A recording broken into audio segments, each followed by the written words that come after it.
Hello. You always want to start the show off. You get a chance to do it, and you what happened? You frightened me. You frightened me. I thought we could have more time for my own thoughts. Okay. You showed right up. Okay. Hey Keith, how you doing? There we go. There we go. What's up, baby? How you doing? I'm doing good, man. Good, good. This show that we're going to do today, it was the idea of one of our audience members. Oh, great. And she wants to do a show about victimhood. And so the title of today's show is how to recognize the victims in your life. How to recognize the victims in your life. So that's today's show. You game? Yeah, I'm game. I'm just laughing because just before we went on camera, we were talking about victimhood, and Keith said, hey, the best way to do that is just to put a mirror right in front of your face, because we all do a little bit of victiming, right? We all have that little thing going for us. It's part of human nature, I think. Absolutely. So you want to kind of kick it off and your ideas Okay. about victimhood and, Okay, sure. Well, I think that first of all, being a victim is a no-win situation. It really shifts responsibility away from yourself onto other people or to external circumstances, which is incorrect, and it's a fool's game. You'll never be able to get a handle on the things that disappoint you if you're constantly thinking that others or things outside of yourself have disappointed you. They haven't. You're the one who reacts to everything. If you have a choice, and we always do, about how to deal with external circumstances, there can be no victimhood, because you're not going to simply say, hey, I don't have any options in this case, kill me. And short of that, everything that you could possibly do that you'd want to do to help yourself out of it would be a solution. So why not go that route, instead of wallowing in all of the reasons why you are a victim? Yeah, I completely agree. What do you think? How do you think people get to be victims, and why is it? Well, I can just talk about myself. I think for me, a lot of it was just unconscious. I grew up and somebody, my stepfather did something, and I labeled it as hurting me. I grew up in, I've said it many times, in an alcoholic household. My stepfather struggled with drinking. And he was abusive, physically and verbally, and so I created him to be a villain. I lived that way for over 30 years, and a villain has to have a victim, and I was a victim. But I didn't see myself as a victim, though. Yeah. But you can't have one without the other. No, that's true. They go together.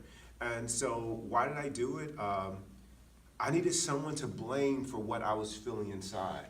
And I think as a kid, back then I didn't know enough to really put it all in perspective.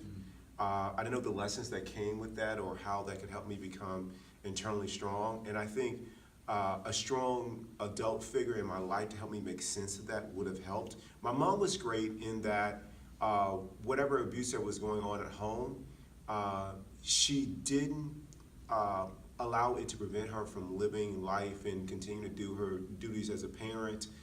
She never talked negatively. My mom never was a victim, but I was so stuck in being in my own victimhood that I couldn't see her example of how she wasn't a victim.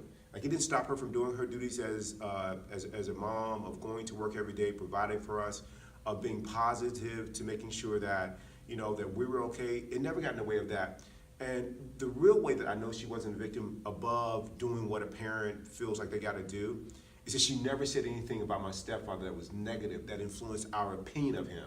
Because there's some parents who maybe one parent is unfaithful in a relationship or abusive or isn't the same provider to the family in terms of basic needs and earning a salary that contributes to the welfare of the family.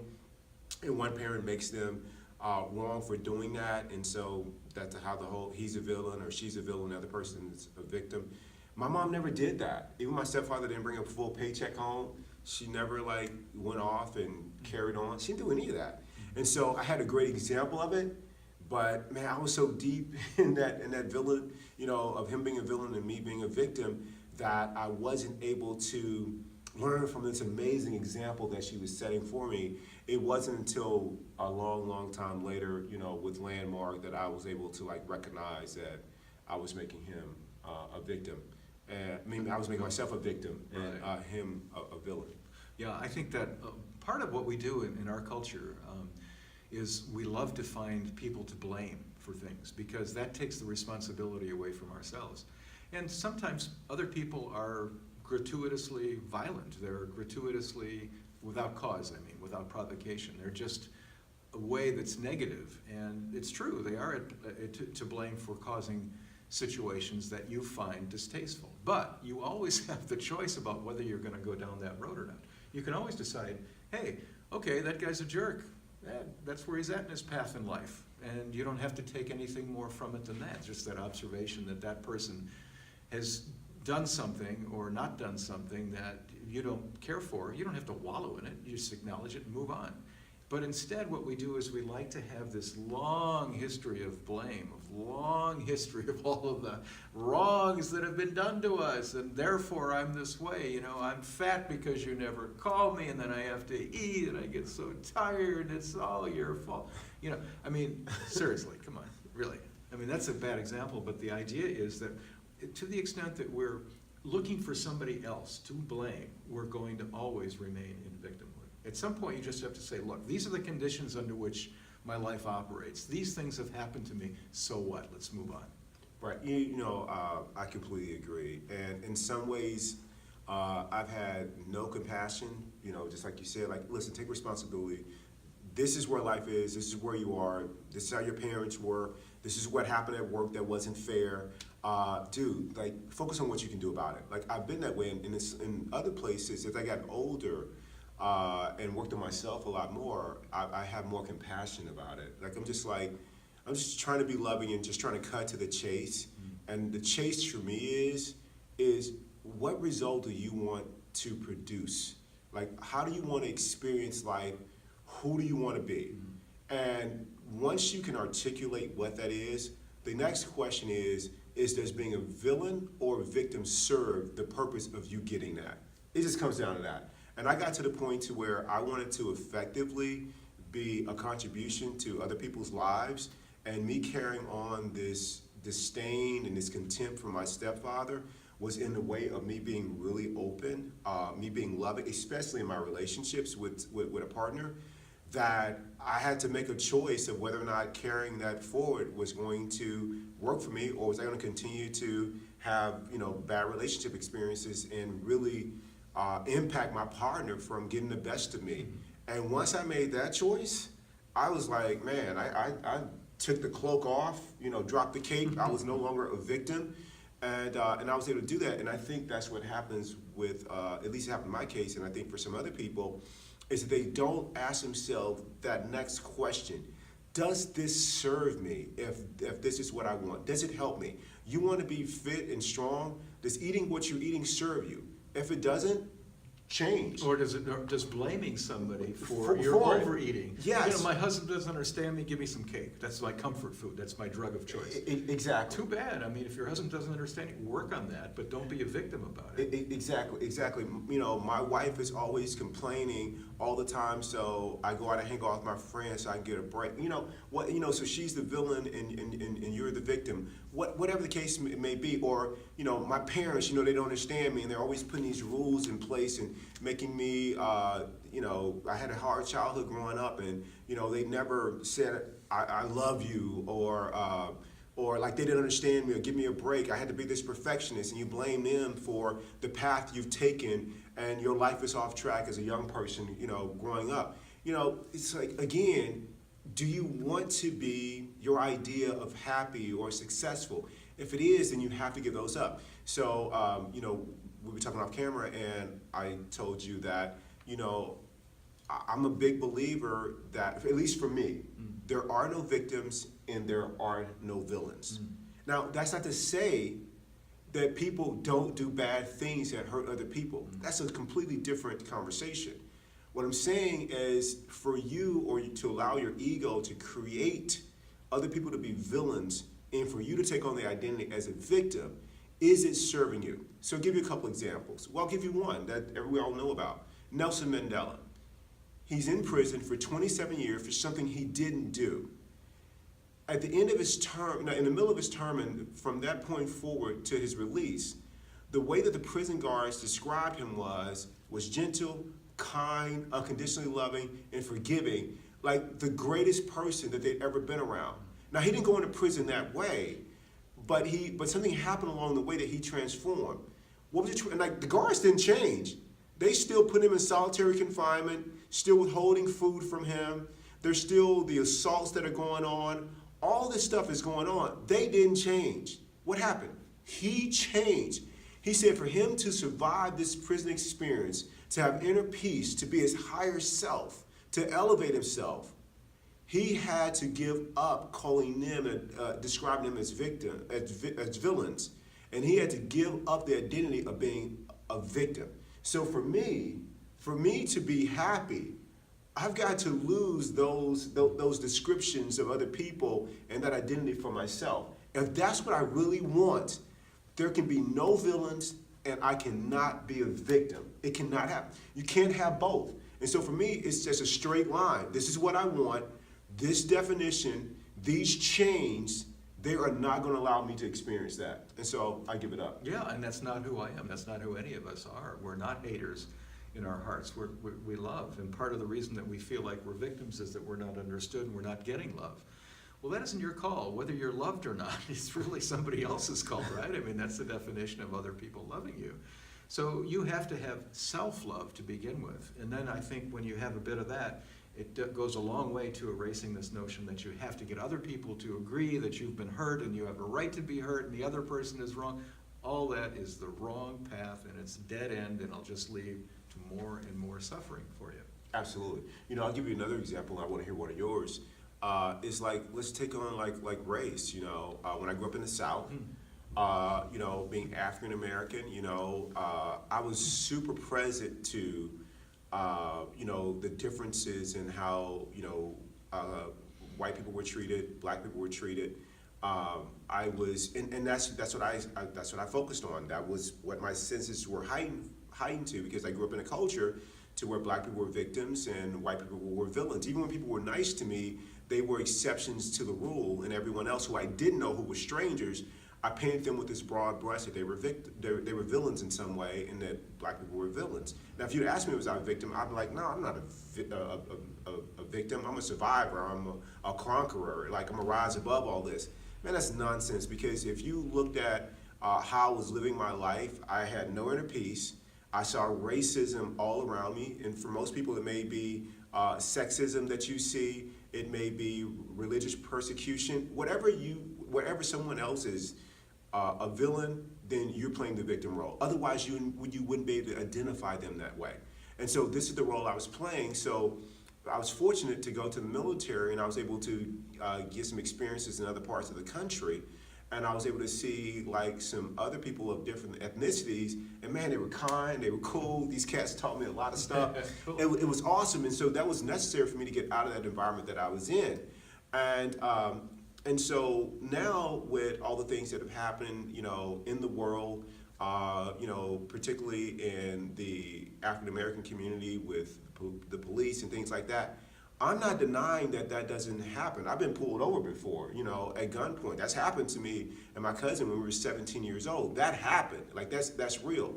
I'm not denying any of that happens. I'm just not making police or anyone else and painting everybody with a broad stroke that they are villains. Because the minute that I do, that totally eliminates any possibility of seeing each other as human beings who at the end of the day want the same things: to be loved, to have security, to be connected. I cannot see them. I can see no good in them. I rob them of any chance to be loving, to be good. And that's not what I'm about. I'm about peace and connectedness and us contributing to each other.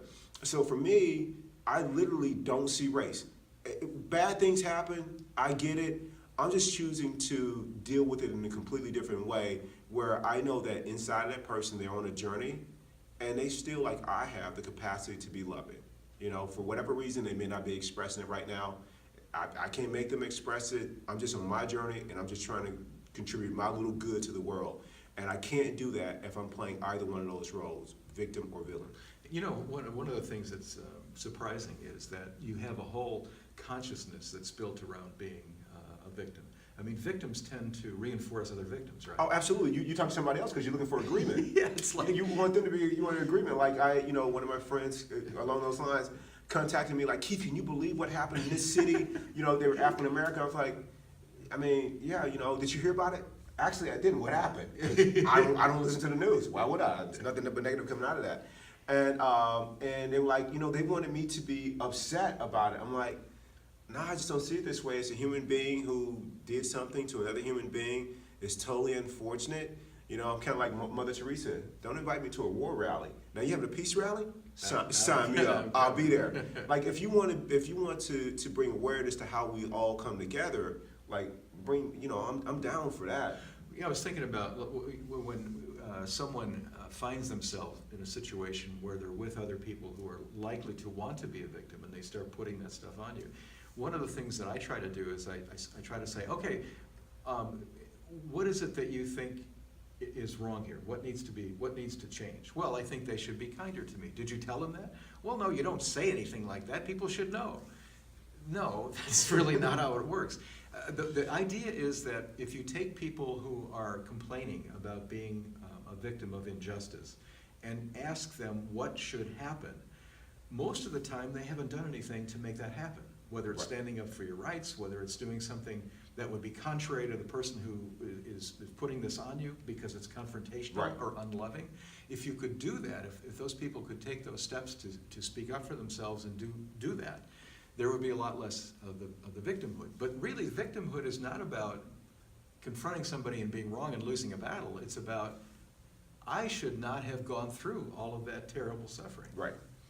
So, getting back to your example with the African American community, when you are with other black guys, is there something like a consensus that is sought? Is there something that like you guys all want to talk about and come to some consensus about how you should deal with it all? It all depends on I think it all depends. For me, it's not, okay, you asked me when I'm around, other black guys. It all depends on where they are. If they're working on themselves, the conversation never comes up. Yeah, there you go. You know what I'm saying? If they're working on like being part of the solution and and being loving and inclusive and not seeing people as separate, and it's a human condition and not a race condition, then the conversation never comes up. But if I'm around people to where that is the conversation, then I just kind of listen and then I'll just, carefully steer the conversation to another direction to get it off of that, because I'm not about that. I'll say something like, man, that's really unfortunate. I really hope that, the city comes together and they put some policies in place that that makes the community whole. I'll say something like that. That's great. That's great. But the thing too about victimhood, when you're talking about people coming together and find this agreement to keep being a victim, what's interesting about it is when you're a victim, it means that you are void of any responsibility about changing your circumstance. Or if you can't change your external circumstances, like obviously Nelson Mandela was in prison, you can change what's more importantly, the internal circumstance, like what you feel, the things that are there. So I'm sure that Nelson Mandela, instead of saying that when he's in solitary confinement, I only get an hour to go outside, and be in the yard, it's like, man, I get an hour. I get at least an hour. Like that's an internal shift that goes on inside. That's tough. That's tough, but what are your alternatives? And it pays dividends. Absolutely. If you pull it off. Exactly, if you pull it off. Your alternative is to spend the next 27 years miserable and upset and hateful, or to spend the 27 years as best as possible. Not to say that's ideal, but it's better than the alternative. And I think people that complain about their job, so to speak, my boss is horrible, they want to do this. Okay, so we live in a country here in the United States where You don't have any other option but to work at this particular company. You know, and you know, one of the guys who's pretty funny, a sports figure, says, named Jalen Rose, he says, you know, if you're not happy with the job that you're at, appreciate your position while you plot your promotion. There you go. So while you're at the job that you're at, if you start looking elsewhere, start beefing up your resume, your skill set, make it tighter so that you can go somewhere else if you want to, and that way you can get out of this victimhood. But if you're staying a victim, man, you'll stay at that job being miserable your whole time. And if something comes along that can make you better or other opportunities, you won't choose to see them. You won't be able to see them. That's right. Because victimhood robs you of the ability to see anything outside of what doesn't support that identity. It takes the responsibility for you to change your life and get the better job or do the promoting, getting the promotion that will get you what you want out of life. It takes that responsibility away from you. Absolutely. And gives it to some abstraction out there that's hurting you, which is absurd. And if you're going to continue to do that, then this is going to be your life, right? All of this out here and not internally in here. Two things came to mind when you were talking about Jalen Rose. Great outside shooter, too. Yeah. Okay, so two things come to mind. One is there's an Earth, Wind, and Fire tune. It says, somewhere the line is, if there ain't no beauty, you got to create some. Right. I think that's dead on. Secondly, more seriously, there's a fabulous author who's written a very slim book. And his name is Viktor Frankl, F-R-A-N-K-L. Great book. Yeah. Great book. And it's only maybe 100 pages long and very, very short, and it's called Man's Search for Meaning. So good. He's a psychiatrist who was in the Holocaust, and he was imprisoned in a concentration camp. And he literally saw his friends and his family and kids killed and put in the ovens. And what kept him sane was focusing on little tiny things that were life-affirming. A cockroach, marveling at the legs that the cockroach had to walk across this cold, frozen, terrible concentration camp, and just being enthralled with the life of that cockroach. Finding little things like a scrap of potato, and he could see something that looked like a design of a painting that he once loved before he was a prisoner. Little tiny things like that. If you're in a concentration camp and you can pull that off, you can't bitch about whether somebody's giving you the right strokes for whatever, you know? Right. It's just stop bitching, make a change, confront what's bugging you, and take responsibility for your life. Victimhood is the opposite of taking responsibility. Right. And you know, the question or this show topic was inspired by someone that her son, you know, one of the things that he does, and he's got a great life. I mean, his parents are affluent, they're super hardworking, and they've just supported him every step of the way. And you know, he has found a way to blame them for what's not going well in his life. I mean, him missing commitments, not showing up for this, not showing up for that. He's found a way to continue to blame them. And so she thought it'd be really good if we did a show about this. And so hopefully it resonates with people out there about victimhood, is that, you know, in his case, he wants to do really well in school and be successful. But as long as he makes his parents the villains for what he thinks they're not doing or they don't understand him, that's another day that's spent not being responsible for the things that he can do to make himself better, to get close to his goal, and to view his parents as the amazing supporting parents that they are. You know, that's what's happening. And I'll close the show with saying this. If you can recognize... Wait a minute. No, go ahead. Go ahead. I'll close the show, and then I want you to... No, I want you to give us a big idea at the end. No, baby, I'm done. Yeah, I want you to give us a big idea at the end. I'll just close the show with this. Is if you can point out someone else as a victim, then that means that there's a role that you're playing too. I mean, if they're the villain or the bad guy, then you're playing the victim, okay? If they are, you seeing them as the person who's missing something, then that's an opportunity for you to look at yourself and have compassion for them. Be like, am I playing the victim in my life? You know, I'm accusing them of playing the victim. In what ways might I be doing the same thing? And I think that all this is, life just keeps showing up with the things that we don't like about life. It's an opportunity for us to check in and see how we're living, what we may be missing to be our best. What are your thoughts?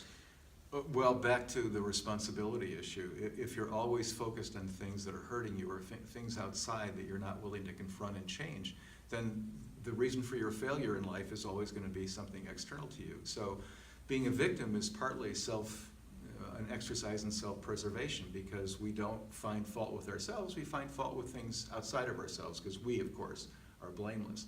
If you recognize that we're not blameless and that we have always a choice about what attitude we take, we can't control our circumstances, none of us can, but each of us can control how we react to those circumstances. And to the extent that we're not victims, you always have an opportunity to improve. If you're a victim, you like staying there because you like the strokes for being the one who's always hurt. That's not a very enlightened place to be. Right, even if you're not conscious of it, right? That's right, yeah. And I think it's painful too. I mean, why would you want to do that to yourself? This is an amazing opportunity in life to do whatever the heck you want. There are consequences, there are hard things to do. It may not be the easiest thing for you to do, but at the end of the day, it's your life.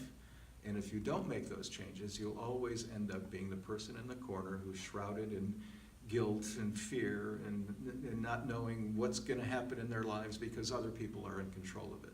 That's crazy. Yeah, and we're not trying to minimize some of the things that happen to people that are like hurtful, damaging, in some ways life-threatening. We're not trying to minimize that at all. So if you've experienced some kind of trauma like that, definitely go and see someone professional to help you through that. And also realize that if you want to experience something different, you've got to shed that victim identity. It's got to go. Gotta go. Yeah, that's great. That's Great. great. Thanks, I Rick. love you, brother. I love you, man. Thank you.